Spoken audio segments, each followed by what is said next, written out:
कामदेव आ गए। हरि बोल।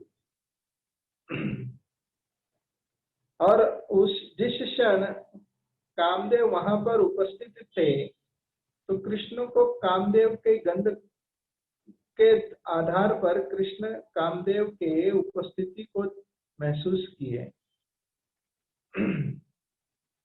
तो व्यक्ति के शरीर के गंध के द्वारा ही व्यक्ति के अभाव स्वभाव का परीक्षण भी होता है। इसलिए बताया जाता है कि जिनके शरीर से ज्यादा बू आता है वे अधिकतर ईर्ष्यालु व्यक्ति माना जाता है।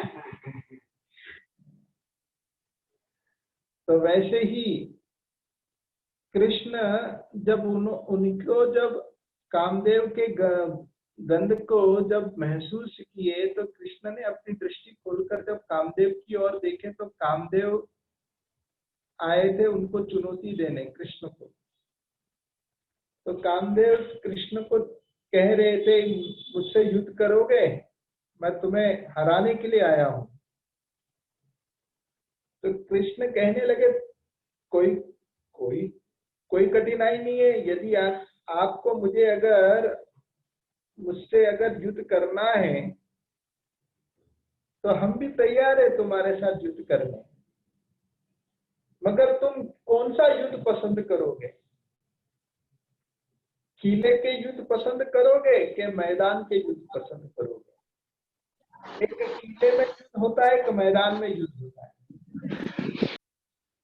ये जो किले का जो युद्ध होता है, ये किले में बैठे हुए व्यक्ति जो होते हैं वो आसानी से जीत जाते हैं, क्योंकि किले में छुप छुप के उसे निशाना लगाना रहता है। तो किले के अंदर छुपकर निशाना लगाना, शत्रुओं को परास्त करना, वो ज्यादा आसान है। मगर कठिनाई कब होती है? जब व्यक्ति मैदान के बीचों बीच और चारों तरफ दुश्मन का घेराव है। तो मैदान युद्ध जो होता है वो ज्यादा खतरनाक रहता है, उसमें ज्यादा रिस्क रहता है। जैसे बताया जाता है गृहस्थ आश्रम जो है वो किले का युद्ध है, और विरक्त या सन्यासी जीवन का जो युद्ध होता है वो मैदानी जंग युद्ध होता है। तो वैसे यहाँ पर कृष्ण ने ये पूछा कामदेव को कि तुम कौन सा युद्ध करना पसंद करोगे? तो इन्होंने कहा कि ये किले का युद्ध और मैदानी जंग युद्ध क्या होता है। तब कृष्ण ने उन्हें समझाया किले का युद्ध यानी एक ही स्थान पर बैठना, पूरी तरह सुरक्षित रहते हुए उस स्थान पर बैठना। मैदानी जंग युद्ध यानी कि चारों तरफ विषय वासनाओं के बीचों बीच उपस्थित रहना। तो जो किले के युद्ध वाले जो होते हैं गुफे में बैठकर तप करते हैं, और मैदानी जंग वाले जो होते हैं वो सांसारिक कार्य क्षेत्र के बीचों बीच युद्ध करते हैं। जैसे श्रील प्रभुपाद जी को किसी ने कहा, मुंबई के किसी ड्राइवर ने, तो आप क्या स्वामी जी हो? तो प्रभुपाद जी ने कहा हाँ, कोई संदेह? इन्होंने कहा हमने तो सुना है कि स्वामी जी तो हिमालय में बैठकर तप साधन करते हैं, तो आप यहाँ पर मुंबई नगरी में, इस माया नगरी में आप? प्रभुपाद जी ने कहा वो हिमालय में बैठे हुए साधु से भी बढ़कर हम साधु हैं, क्योंकि वे लोग विषयों के तरंगों से डर कर भाग कर वे लोग हिमालय के गुफे में जाकर बैठ गए। मगर हम जो कृष्ण सेवक, कृष्णदास, जो किसी से नहीं घबराता, वो मैदानी जंग युद्ध करते हैं। अर्थात श्रील प्रभुपाद जी यही शिक्षा सभी को देते हैं। और कृष्ण ने जब यह प्रस्ताव पूछा तो कामदेव विचार करने लगा, हाँ किसी किसी समय पर नारद ऋषि भी हमारे काम बाण से जीत गए थे, हमें अपरास्त कर दिए थे। महादेव ने भी किसी किसी समय पर कामदेव को हरा दिए। तो हो सकता है ये सभी लोग किले के युद्ध किए थे, मैदानी जंग युद्ध करेंगे। कामदेव ने कृष्ण को कहा कि हम किले के युद्ध से तो हमने बहुत अनुभव ले लिया है, किले में बैठे हुए व्यक्ति, गुफे में बैठे हुए व्यक्ति बड़े आसानी से संयम कर लेते हैं, मैदानी जंग युद्ध करके दिखाओ। और कृष्ण ने कह दिया कि ठीक है, शरद ऋतु के समय पर आ जाना, उसी समय मैं रास लीला खेलूंगा। तो जिस क्षण रास लीला का जो अवसर था, उसी समय समस्त गोपियां आई थी और उस समय कृष्ण अनेक गोपियों के साथ रास लीला रमण करने के बाद भी, कृष्ण के ऊपर अनेक बाण मारने के बाद भी कृष्ण को कामदेव का बाण असर नहीं किया, बल्कि कामदेव मनमता वे कृष्ण के सौंदर्य से स्वयं ही मोहित हो गए। अर्थात कामदेव भी कृष्ण के सौंदर्य से आकर्षित हो जाते हैं। तो कृष्ण सर्व आकर्षित है, कृष्ण यानी जो सर्व आकर्षण। मगर कृष्ण की अर्धांगिनी श्रीमती राधा रानी वे परम आकर्षणीय, इसलिए कृष्ण को मदन मोहन कहते हैं, जो मदन को मोहित करते हैं, मदन मोहन। श्रीमती राधा रानी को कहते हैं मदना मोहना मोहिनी, जो मदन मोहन को भी मोहित करते हैं। वैसे श्रीमती राधा रानी वे आह्लादिनी शक्ति की मूर्तिमान स्वरूपनी है। इसी श्रीमती राधा रानी से संपूर्ण विस्तृत स्वरूप प्रकट हुआ है। इसलिए बताया जाता है, अधिकतर किसी भी कार्य क्षेत्र में जो एक सरकार होते हैं, उनके लिए डिफेंस मिनिस्ट्री बहुत तगड़ा होना चाहिए और एजुकेशन डिपार्टमेंट भी तगड़ा होना चाहिए और फाइनेंस डिपार्टमेंट भी तगड़ा होना चाहिए। कोई भी देश, ये तीन चीज जिसका बलवान रहता है, वो देश पर्याप्त रूप में आत्म स्वतंत्र रहते हैं, वे किसी पर निर्भर नहीं रहते, सेल्फ सफिशिएंट रहता है ऐसा प्रांत जहां पर ये तीन चीज बहुत तगड़ा है, डिफेंस, एजुकेशन, फाइनेंस। अब कृष्ण ने ये तीनों डिपार्टमेंट माताओं को सौंपा है। वैसे वैदिक शास्त्रों में तो स्त्रियों को तो कम दर्जा दिया है हर क्षेत्र में, मगर कृष्ण ने स्त्रियों को सबसे ऊंचा दर्जा दिया और सबसे ऊंचा दर्जा डिफेंस मिनिस्ट्री में उन्होंने माता दुर्गा जी को रखा है और फाइनेंस डिपार्टमेंट के एचओडी स्वयं लक्ष्मी जी है और एजुकेशन डिपार्टमेंट के एचओडी माता सरस्वती है। ये तीनों भी माता श्रीमती राधा रानी की विस्तृत स्वरूप है। तो श्रीमती राधा रानी से सारे विस्तार हुए हैं, ये जितने भी माताएं हैं। तो हम कल्पना नहीं कर सकते कि राधा रानी की क्या महिमा है। हम तो केवल एक डिफेंस मिनिस्ट्री के मात्र दुर्गा जी की महिमा को सुनते हुए हमारी बुद्धि पर्याप्त नहीं होगी। वे तो केवल श्रीमती राधा रानी की उनकी परछाई के बहिरंगा शक्ति के मूर्तिमान स्वरूपणी है। सृष्टि स्थिति प्रलय साधन शक्ति रेखा छाये वयस्य भुवनानि बिभर्ति दुर्गा, छाये वयस्य भुवनानि बिभर्ति दुर्गा। छाया देवी है भगवान के, श्रीमती राधा रानी के छाया देवी के मूर्तिमान स्वरूप श्रीमती राधा रानी। वे श्रीमती राधा रानी परम आकर्षणी है, वैसे कृष्ण को भी आकर्षित करती है।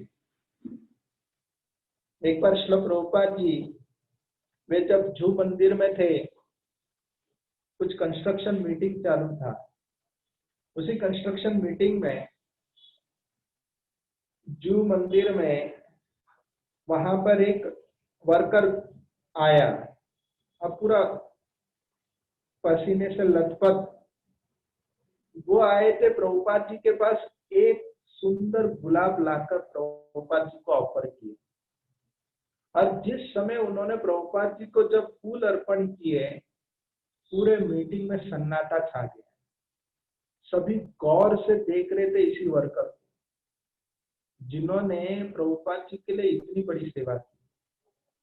और वो देखकर वे जब चले गए तो प्रभुपाद जी ने कहा, केवल एक फूल देने मात्र से सबके मन को आकर्षित कर लिया।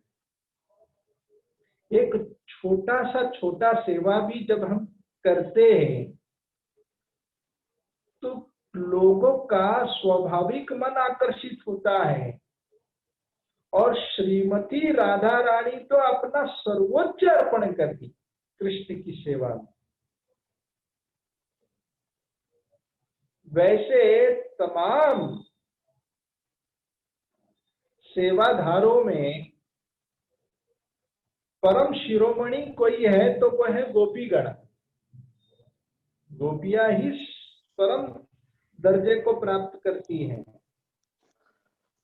जिन्होंने अपने जीवन में कदाचित किसी प्रकार के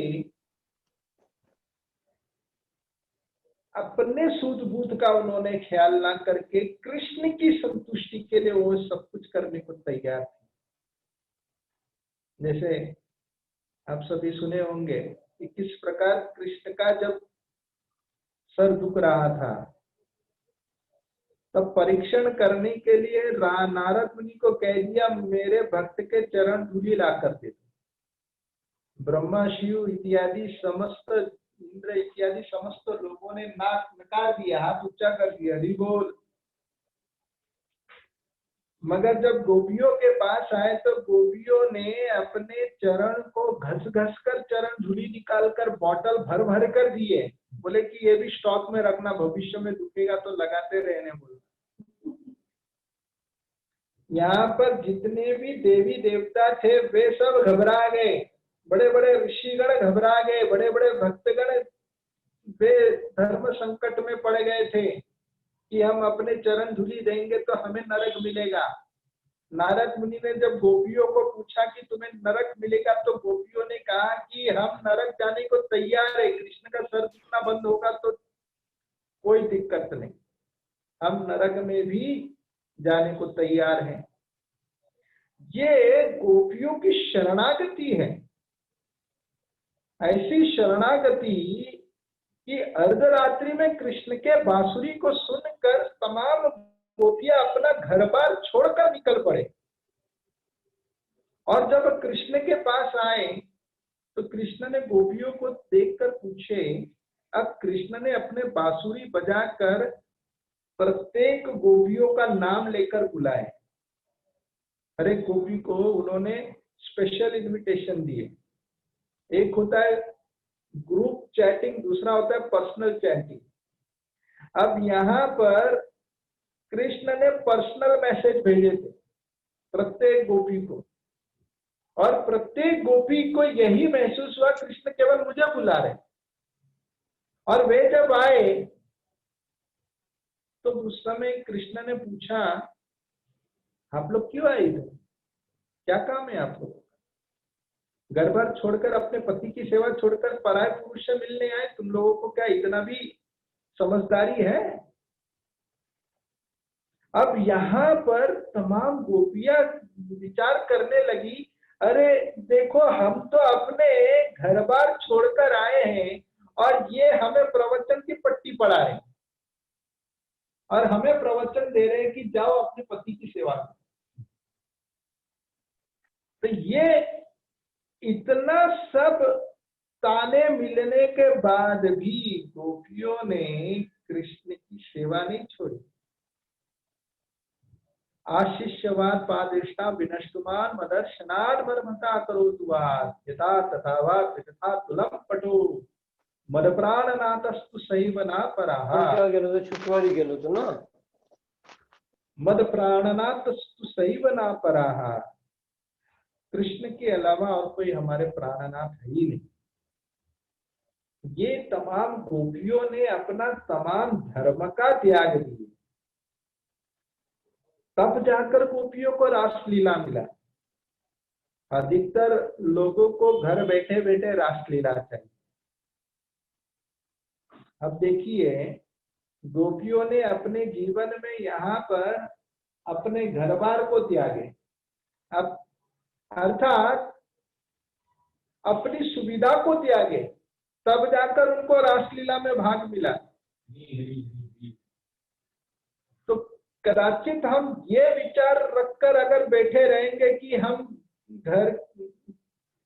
तमाम प्रकार के अपने शारीरिक सुविधाओं को लेकर हम आसानी से कृष्ण के रासलीला में प्रवेश करेंगे, कदाचित नहीं होगा।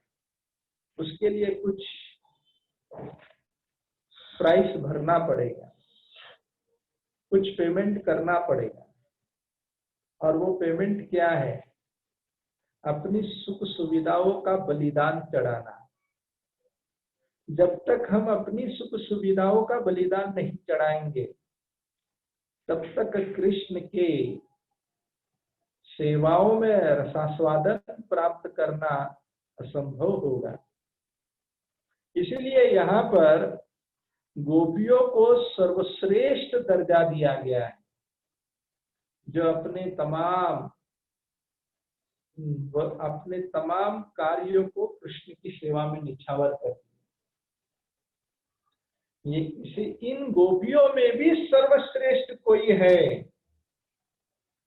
तो वो है श्रीमती राधा रानी। वे तमाम गोपियों की शिरोमणि है। जैसे कि जब बांसुरी जब बजाते हैं तो बांसुरी बजाते वक्त फूंक मारा जाता है। अब वो फूंक मारा किधर जाता है? उस बांसुरी के मुख्य छिद्र में। और वही मुख्य छिद्र में जब बांसुरी की जब ध्वनि जाती है, तब जाकर उस वही वायु की जो गति बाकी अन्य छिद्र से बाहर निकलती है तो ध्वनि निकलती है। तो एक सुंदर ध्वनि बजती है। तो यहाँ पर वैसे ही ये जो मुख्य जो छिद्र है जिसमें फूंक मारा जाता है बांसुरी बजाने के समय पर, उनकी तुलनात्मक की गई है श्रीमती राधा रानी के साथ। अन्य जितनी गोपियां हैं वे तमाम सारी गोपियां वे श्रीमती राधा रानी की सेविकाएं हैं जो कृष्ण की सेवा में श्रीमती राधा रानी की अनुमति से लगे हुए हैं और श्रीमती राधा रानी उन्हें सेवा प्रदान करती है। और इस तरह वे छिद्र भी ध्वनि बजने में काम आता है, क्योंकि बांसुरी के जितने छिद्र होते हैं उतने छिद्र जब बनते हैं तब उतने मधुरता निकलती है। ये बजाने वाले के ऊपर निर्भर करता है कि वो बजाने वाला कितना एक्सपर्ट है। तो कृष्ण तत्रादि दक्षात अतिवल्लभस्य, वे दक्ष हैं कि तमाम छिद्रों को भी वे ध्वनि बजाने के लिए उपयोग करते हैं। भले हमारे जीवन में अनेक टूटियां क्यों ना रहे, उस टूटियों को भी भगवान ध्वनि बजाने के लिए उपयोग करते हैं। तो कोई कह सकता है कि ये बांसुरी किस प्रकार का लकड़ी है जिसमें इतने सारे छिद्र हैं, तो दिखाई देगा कि ये छिद्र वाला यानी दोष वाला है। तो भले ही कोई साधक भक्त जिसके जीवन में अवगुणों का छिद्र दिखता होगा, मगर भगवान उसी छिद्र को लेकर ध्वनि बजाते हैं और ऐसी ध्वनि बजती है कि भक्तों के भी अवगुणों को भगवान उनका सद्गुण कर देते हैं। तो भक्तों के लिए श्रीमती राधा रानी के साथ केवल जुड़ने मात्र से भक्तों का अवगुण भी सद्गुण बन जाता है। जैसे श्रील प्रभुपाद जी के पास एक सेवक थे जिनका नाम था छोटा हरिदास। वे हरिदास जो थे प्रभुपाद जी की सेवा में लग चुके थे और उस समय की बात थी कि वे हरिदास अपने चोरी इत्यादि करने के धंधे से वे इस्तीफा दे दिए थे और प्रभुपाद जी के गुणों से आकर्षित होकर प्रभुपाद जी की सेवा में लग गए थे। नया ब्रह्मचारी ज्वाइन किए थे और क्योंकि उनका चोरी का पेशा था तो रात भर नींद नहीं आता था। तो वे प्रभुपाद जी के पास आकर रात को आकर प्रभुपाद जी को पूछते थे, प्रभुपाद जी मुझे नींद नहीं आता है रात को, मैं क्या करूं? प्रभुपाद जी जान गए इनके वास्तविक तकलीफ क्या है। उनका एक सबसे बड़ा अवगुण था, रात को सोते ही नहीं थे। प्रभुपाद जी ने कहा कोई बात नहीं, यहाँ पर मैं जब भी वॉइस रिकॉर्डिंग करता हूँ, प्रभुपाद जी रात भर बैठकर वे अपने डिक्टाफोन में अपने वॉइस रिकॉर्ड कराते थे और उसी का ही ट्रांसलेशन परपोर्ट छपता था आगे जाकर। तो प्रभुपाद जी वो वॉइस रिकॉर्डिंग करते थे तो वहां पर बहुत सारे कुत्ते भौंकते थे। जू मंदिर के गलियों में आसपास कुत्तों के बहुत झुंड थे और जिन कुत्तों के भौंकने के कारण प्रभुपाद जी का जो रिकॉर्डिंग जो था डिक्टाफोन में ठीक से वो बैठता नहीं था। तो इनके आवाज से प्रभुपाद जी परेशान थे। तो प्रभुपाद जी ने कहा तुम्हारे लिए एक सेवा है। क्या सेवा है? जितने भी कुत्ते हैं सबको मार के भगाओ आसपास के। तो ये हरिदास जो रात भर सोते नहीं थे तो उनको प्रभुपाद जी ने सेवा दे दिया, रात भर कुत्ते के पीछे पत्थर मारकर उसे भगाते थे और प्रभुपाद जी का यहाँ सेवा चलता रहता था। अर्थात इस यहाँ पर हरिदास के भी अवगुणों को भगवान के कृपा से सद्गुण बन गए। तो वैसे बांसुरी की छिद्र भी वे भी सुंदर ध्वनि बजती है, उसमें से हम भी एक छिद्र बन जाते हैं तो हमें हमारी भी एक अच्छी ध्वनि बजती है और कृष्ण हमें भी अपनी सेवा में उपयोग करते हैं। मगर यह संभव तब होता है जब मेन बांसुरी के जो मुख्य जो मेन छिद्र है, जो मेन होल है बांसुरी का, उससे यदि हम कनेक्टेड रहेंगे तब, अर्थात जब हम श्रीमती राधा रानी के संपर्क में जब तक है, तब तक हमारे भी जीवन में हम भी अपने अपने अपने साधक या साधना में कृष्ण की सेवा में हम भी नियुक्त हो सकते हैं अच्छी तरीके से। इसलिए श्रील प्रभुपाद जी के पिताजी गौर मोहनडे, वे हमेशा ये कहते थे, वे रोज साधुओं को बुलाते थे घर पर और हमेशा साधुओं से यही प्रार्थना करते थे कि मेरे पुत्र यानी अभय चरण यानी कि श्रील प्रभुपाद जी, वे गौर मोहनडे कहते थे कि मेरे पुत्र अभय चरण को आशीर्वाद दीजिए ताकि वे श्रीमती राधा रानी के सेवक बन पाए। यही उनका कहना था। यहाँ तक कि भक्ति सिद्धांत सरस्वती ठाकुर भी क्या कहते थे, वे कहते थे कि हमें कृष्ण से कोई मतलब नहीं है, हम कृष्ण को जानते ही नहीं है, हमारा केवल लेन देन श्रीमती राधा रानी के साथ,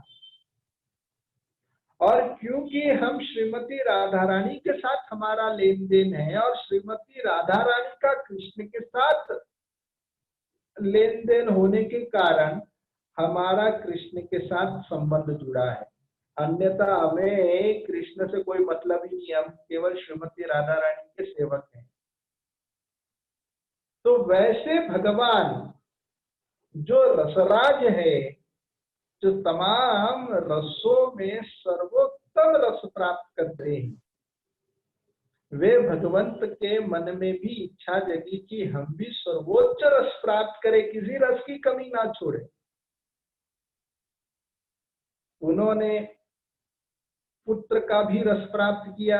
जब नरसिंह भगवान प्रहलाद को गोद पर लिए तो उन्होंने पुत्र को रूप में प्रहलाद को स्वीकार किए और इस तरह पुत्र के प्रेम को प्राप्त किए। तब उनके मन में विचार आया, मैं पिता का भी प्रेम लूं, तो वे पुत्र के रूप में प्रकट हुए दशरथ नंदन और कौशल्या माता के। तो वहां पर भी उन्होंने प्रेम तो प्राप्त किया। तब उन्होंने ये विचार किया कि मैं एक पत्नी से नहीं बहु पत्नियों से रस प्राप्त करूं, और वे उन्होंने द्वापर युग में प्राप्त किए। एक पत्नी ने बहु पत्नियां प्राप्त की, केवल पत्नियां ही नहीं, साथ में परकीय रस को भी यानी विवाह के भार के भी संबंध का रस प्राप्त किए, और वे थे द्वापर युग में कृष्ण। तो कृष्ण जब आए तब उन्होंने माधुर्य रस को रसास्वादन किए। अब माधुर्य रस जो है सर्वोच्च रस है, क्योंकि कृष्ण रसराज है, तो तमाम रसों का सर्वश्रेष्ठ राजा माधुर्य रस है। आपने प्रथम दिवस में ये सुने होंगे कि कमलोचन प्रभु ने बहुत सुंदर उदाहरण दिए थे। जो आकाश के अंदर जो तत्व है, वही तत्व आकाश का तत्व अग्नि में है, और अग्नि का जो वायु में है, और वायु और आकाश का जो तत्व है वो अग्नि में है, और अग्नि वायु और आकाश का तत्व जल में है, और जल अग्नि वायु और आकाश ये चारों का तत्व पृथ्वी में है। ठीक उसी तरह शांत, दास्य, साख्य, वात्सल्य और माधुर्य, इसे समझाए उन्होंने कि किस प्रकार पृथ्वी के अंदर तमाम तत्व के गुण हैं, वैसे ही माधुर्य रस के अंदर तमाम रसों का गुण है। बहुत अच्छा उदाहरण हमें यह सुनने प्राप्त हुआ पहली बार, यानी कि माधुर्य रस सर्वश्रेष्ठ रस है, और उस रस में भी, उस माधुर्य रस में भी दो प्रकार के रस होते हैं, और एक होता है स्वकीय रस, दूसरा होता है परकीय रस। तो स्वकीय रस यानी कि विवाह के अंदर का माधुर्य रस को रसास्वादन करना, मगर कृष्ण चाहते थे कि मैं विवाह के अंदर के रस को तो प्राप्त कर रहा हूं, और उन्होंने एक अच्छा आदर्श पति के रूप में उन्होंने प्रस्तुत किए। द्वारिका में वे जब हस्तिनापुर से जब द्वारिका में काफी दिनों के बाद जब आए, तो इतनी उनकी अर्धांगिनी यानी उनकी पत्नी इतनी बेचैन होती थी, कृष्ण से मिलने के लिए लालायित रहती थी। बहुत सुंदर श्रीमद् भागवतम के प्रथम स्कंद में इनका उल्लेख किया गया है कि वे सारी पत्नियां कृष्ण को दौड़कर आलिंगन करने की इच्छा रखती थी, मगर वे कर नहीं पाती थी, क्योंकि वहां पर जितने लोग खड़े रहते थे उन लोगों की दृष्टि के समक्ष वे अपने मर्यादा को पाबंदी बनाकर रखती थी, वे जा ही नहीं पाती थी। और वे ही जो पत्नियां गण वे अपने बच्चे को भेजती थी, और उनके बच्चे आते थे और कृष्ण को आलिंगन करते थे। और प्रभुपाद जी तात्पर्य में लिखते हैं, तो वे बच्चे आकर जब कृष्ण को आलिंगन करते तो पत्नियां ये महसूस कराती है कि हमारा ही आलिंगन समझिएगा, मगर हम अपने बच्चों के द्वारा आपको आलिंगन प्रदान कर रहे हैं। और कृष्ण जिस समय बच्चों को आलिंगन देते थे तो कृष्ण भी यही भाव से स्वीकारते थे कि ये पत्नी का आलिंगन है, क्योंकि वो बच्चे जो है वे उनकी अर्धांगिनी के शरीर से ही उसका एक भाग है, इसलिए बच्चे को पत्नी के साथ अभिन्न माना जाता है। मगर प्रभुपाद जी साफ वहां पर इस बात को जोर देते हैं कि ये कोई काम इच्छा के द्वारा आलिंगन नहीं है, ये प्रेम पूर्वक भावुक भावनाओं के द्वारा आलिंगन होता है। तो वैसे कृष्ण अपने पत्नियों के साथ अनेक रस प्राप्त किए हैं। ये तो विवाह के अंदर का रस है। विवाह के बाहर का भी रस के विषय में चर्चा है कि विवाह के रस के बाहर का कैसा वे रस प्राप्त करते थे। इसलिए उस रस को कहते हैं परकीय रस। तो विवाह के अंदर का जो प्रेम होता है वो अगर विवाह के बाहर का संबंध को जोड़ लिया जाए तो विवाह के बाहर का जो संबंध है वो ज्यादा मिठास लगता है, यानी वो उसमें स्मरण जो होता है वो उत्कृष्ट रहता है। विवाह के अंदर का जो स्मरण होता है वो उतना उत्कृष्ट नहीं माना गया है, क्योंकि सामने है, कोई वस्तु सामने है तो उसके प्रति ज्यादा बेचैनी तब नहीं होगी जब वस्तु उससे विलग हो जाती। इसलिए भगवान कृष्ण ने श्रीमती राधा रानी के साथ प्रेम का संबंध उन्होंने परकीय रस में इसलिए प्राप्त किए क्योंकि उसमें स्मरण का भावनाएं ज्यादा गाढ़ रूप में होता था, और इस कारण से श्रीमती राधा रानी के साथ विवाह कृष्ण का नहीं हुआ। कारण क्या था? क्योंकि कृष्ण श्रीमती राधा रानी के साथ परकीय रस को रसास्वादन करना चाहते थे, क्योंकि विवाह के अंदर का जो रस जो है उसमें कोई दीवार नहीं है। जब दो प्रेमियों के बीच में दीवार खड़ा होता है तो गाढ़ता बढ़ जाती है। अब जब दीवार ही नहीं है तो हो सकता है दोनों जन एक दूसरे को देखते देखते देखते झगड़ना भी शुरू हो जाए।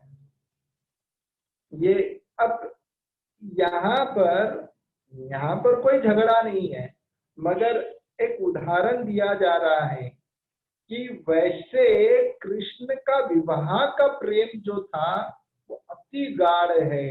इसी कारण से माता रुक्मणी जो तमाम पटरानियों में सर्वश्रेष्ठ है, वे माता रुक्मणी भी श्रीमती राधा रानी से शिक्षा लेती सीखी कि कैसे कृष्ण की सेवा करनी चाहिए। वैसे श्रीमती राधा रानी वे कृष्ण के स्मरण चिंतन में 24 घंटे डूबी रहती थी, जिनका विवाह किसी अन्य से हुआ था जिनका नाम था अभिमन्यु। अब ये अभिमन्यु महाभारत वाले अभिमन्यु के साथ आप तुलनात्मक मत करिएगा। वे अभिमन्यु भी उनका नाम था जो श्रीमती राधा रानी के इस भौतिक जगत के लीलाओं में पति का रोल खेले थे। अब असल में अभिमन्यु भगवान के ही कृष्ण के विस्तार है, मगर कृष्ण को रसास्वादन प्राप्त करने के लिए एक लीला हुई जिसमें राधा रानी का विवाह पराय से हुआ था, कृष्ण के साथ नहीं हुआ था, और ये जानबूझकर हुआ था। असल में श्रीमती राधा रानी और कृष्ण वे सनातन जोड़ी है, उनके लिए विवाह करने की क्या आवश्यकता है।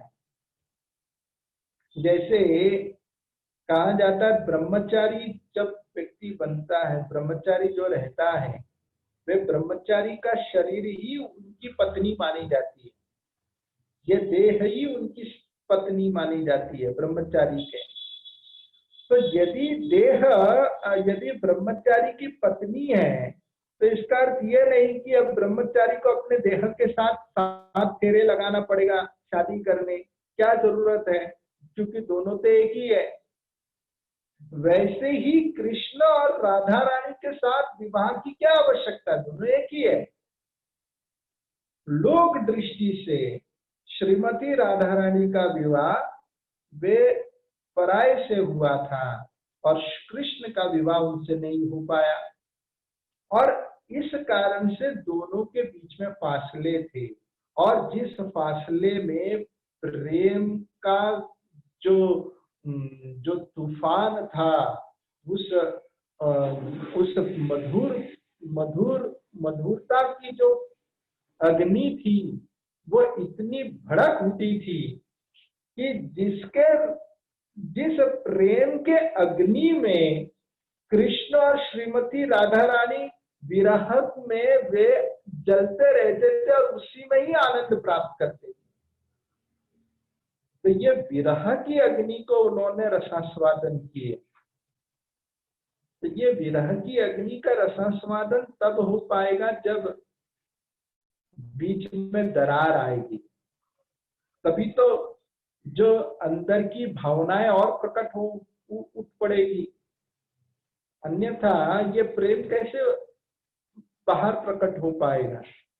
जैसे गोस्वामी बहुत सुंदर उदाहरण देते, जिस प्रकार जब हाथी को जब कहीं पर बांध के रखना है, तो हाथी को बांध के रखने के लिए जो हाथी के पालक जो होते हैं वे एक पतले से एक लकड़ी को लेता है और वो सीधे जमीन पर गाड़ देता है और वही रस्सी हाथी के पैरों में बांध के रखा रहता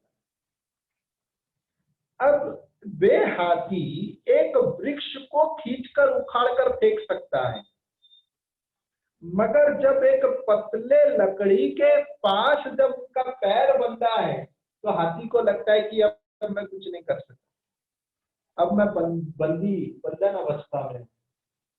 तो हाथी की जो शक्ति जो है वो उसी बातों में सीमित हो चुकी है, मगर यही जो हाथी की जो शक्ति जो है वो कब प्रकट होती है, जब हाथी जहां पर खड़ा है, जिस लकड़ी से बंध कर, उस स्थान पर जब तूफान आता है, जब तूफान आता है तो उस तूफान के वेग से बचने के लिए हाथी वहां से जब छटपटाता है, तब उनकी जो ऊर्जा या शक्ति जो निकलती है कि वो उस लकड़ी को भी उखाड़ कर लेकर भाग सकता है अपने आप की रक्षा करने के लिए। तो जिस प्रकार एक तूफान के वेग से वे हाथी की शक्ति बाहर प्रकट होती है, ठीक उसी तरह जब प्रेमिकाओं के बीच में जब दरार उत्पन्न होता है तो उनके प्रेम का जो ऊर्जा या उस प्रेम की जो अग्नि जो है वो भड़क उठती है, और वही अग्नि को विरह की अग्नि कहते हैं। और उसी अग्नि, उस विरह की अग्नि में ही एक प्रकार का मधुरता है, एक विचित्र प्रकार के एक रस है जो कृष्ण श्रीमती राधा रानी के साथ रसास्वादन किए, और श्रीमती राधा रानी ने इस प्रकार कृष्ण के साथ रसास्वादन किए। तो वैसे श्रीमती राधा रानी वे कोई और नहीं, उनको साक्षात कृष्ण के ही एक स्वरूपनी के रूप में स्वीकारा गया, इसलिए बृहत गौतमी तंत्र में इसका वर्णन किया गया है। ये बृहत गौतमी तंत्र तक आपकी पहुंच नहीं होगी तो चैतन्य चरितामृत में भी इसको कोट किया है, आदि लीला में 4 अध्याय के 76 श्लोक में, जिसमें वर्णन करते हैं देवी कृष्णमयी प्रोक्ता राधिका पर देवता सर्वलक्ष्मीमयी सर्व कांति सम्मोहिनी परा।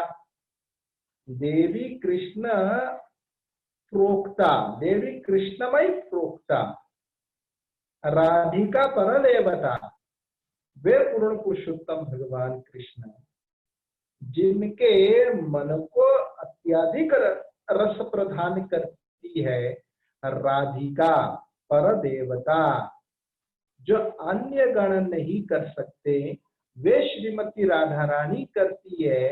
वे राधा रानी कौन है? सर्व लक्ष्मीमय, सर्व तमाम जितनी भी लक्ष्मियां हैं, तमाम लक्ष्मी वे सभी लक्ष्मी किनकी स्वरूपनी है?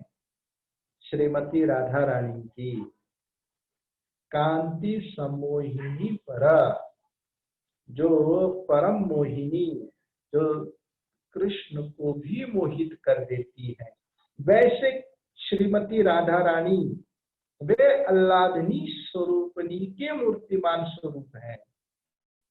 भगवान की 3 शक्ति का वर्णन कल हमने श्रवण किए थे, संवित, संदिनी, अल्लादिनी, और ये इसी का ही विकृत स्वरूप इस भौतिक संसार में सत्वगुण, रजोगुण और तमोगुण है। तो वैसे अल्लाधनी जो श्रीमती राधा रानी यानी अल्लाधनी यानी जो परम आनंद प्रदान करती है, तो राधा, रा केवल कहने मात्र से तमाम जितने भी यमदूत, यमराज इत्यादि सब दूर भाग जाते हैं, उसके पास आ ही नहीं सकते। जो राधा रानी के नाम उच्चारण में केवल रा बोलता है, तो वैसे राधा, राधा यानी धावती, वे दौड़ लगा रही है कहां पर? कृष्ण की सेवा के लिए, कृष्ण की तरफ वे दौड़ लगाती है राधा। तो राधा का अर्थ है जो राग यानी कि सर्वश्रेष्ठ रस जो कृष्ण चाहते हैं, वैसे राग को लेकर वे दौड़ लगाती है कृष्ण की ओर, वह है श्रीमती राधा रानी।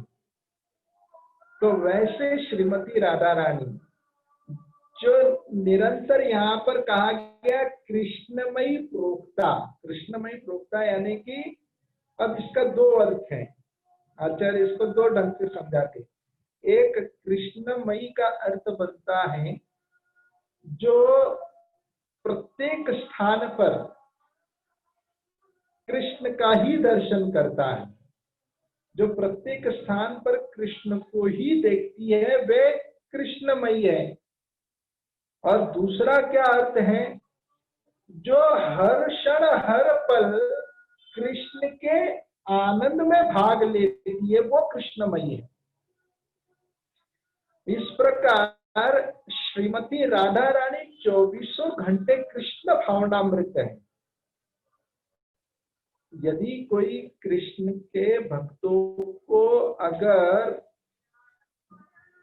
तारतम्य रूप में उसे समझने का प्रयास करेंगे तो सर्वश्रेष्ठ कोई भक्त कोई इस जगत में है तो वो है श्रीमती राधा रानी। वैसी श्रीमती राधा रानी के हृदय में हमेशा तत्परता रहती है कृष्ण की सेवा करने। इसलिए सनातन गोस्वामी पाद अपने पद में वर्णन करते हैं, वे कहते हैं कि श्रीमती राधा रानी कहती है कि मेरा जो देह जो है वो यदि समाप्त भी हो जाता है, जीते जी तो मैं सेवा कर ही रही है कृष्ण की। अब राधा रानी का देह कभी समाप्त नहीं होता, वे तो सच्चिदानंदनी स्वरूपिणी है, मगर उनकी विनम्रता इतनी है कि वे विनम्रता भाव से प्रार्थना क्या करती है राधा रानी, वे कहती है कि ये जो देह मेरा छूट जाएगा तो ये देह पंचभूत से बना हुआ जो देह, मिट्टी जल अग्नि वायु आकाश, वे अगर इस देह से निकल भी जाता है, जैसे जो देह का जो पंच धातु जो है मिट्टी मिट्टी में मिल जाता है, अग्नि अग्नि में, वायु वायु में, आकाश आकाश में, इस प्रकार वो अपने अपने ठिकाने चला जाता है देह से ये सब तत्व निकल कर। राधा रानी कहती है यदि मेरे देह से ये पंचभूत यदि निकलता भी है तो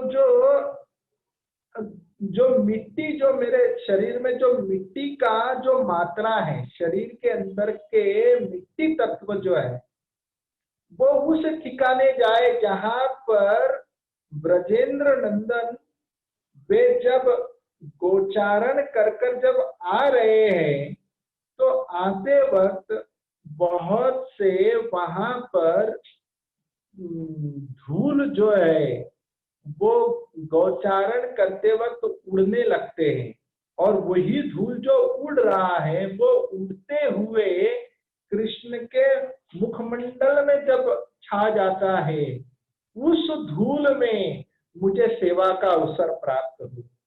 ये श्रीमती राधा रानी कहती है। फिर कहती है कि ये जो शरीर के अंदर जो जल तत्व है, ये जल तत्व उस स्थान में चले जाए जिस जल में भगवान कृष्ण स्नान कर रहे हैं, या वे जिस स्थान पर वे अपने गोपों के साथ क्रीड़ा कर रहे हैं, उस स्थान में ये जल मात्रा वहां जाकर मिल जाए। फिर कहती है कि इस शरीर के अंदर जो वायु तत्व अग्नि तत्व है वो अग्नि तत्व वहां चले जाए जहां पर भगवान कृष्ण अपने मुख को देखने के लिए दर्पण उपयोग करते हैं। तो दर्पण जब उपयोग करते तब ऊर्जा की आवश्यकता रहती है, तो वो ऊर्जा की आवश्यकता रहती है, तो वो ऊर्जा के द्वारा ही प्रतिबिंब दिखता है। तो उसी ऊर्जा में जहां पर ब्रजेंद्र नंदन अपने मुख को देखने के लिए ऊर्जा का उपयोग किया या रोशनी का उपयोग किया है, उसी अग्नि तत्व में मेरे शरीर के अग्नि तत्व मिल जाए और सेवा में लग जाए। और कहती है कि ये जो शरीर के वायु जो है, ये वायु उस ठिकाने पर चले जाए जहां पर भगवान श्री कृष्ण को जब चामर हिला रहे हैं तो वो चामर के वेग से या चामर के वायु से जो कृष्ण को स्पर्श होता है, उस वायु में मेरे शरीर की वायु सम्मिलित हो जाए और कहते ही हैं कि ये आकाश तत्व जो है, ये आकाश तत्व उस ठिकाने चले जाए जहां पर भगवान कृष्ण वनों में गोचारण करने के लिए गए हैं। अर्थात श्रीमती राधा रानी जो एक पल भी, एक क्षण भी कृष्ण की सेवा से विलक नहीं होना चाहती, ये श्रीमती राधा रानी की भाव है। और वैसे श्रीमती राधा रानी का आज कल के दिवस में प्राकट्य है। हम सभी भक्तों के लिए बहुत ही सुनहरा अवसर है। वे श्रीमती राधा रानी से कृपा प्राप्त करना, कृपा याचना करना और यही प्रार्थना करना कि हमें भी उस बांसुरी की एक छिद्र बना लो, ताकि हम भी कृष्ण की सेवा में अच्छी ध्वनि बजा सके। हरे कृष्ण। किसी का कोई प्रश्न, कोई जिज्ञासा है तो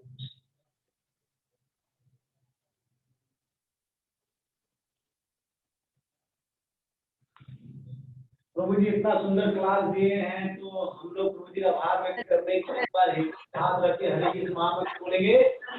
हरे कृष्णा कृष्ण कृष्ण कृष्णा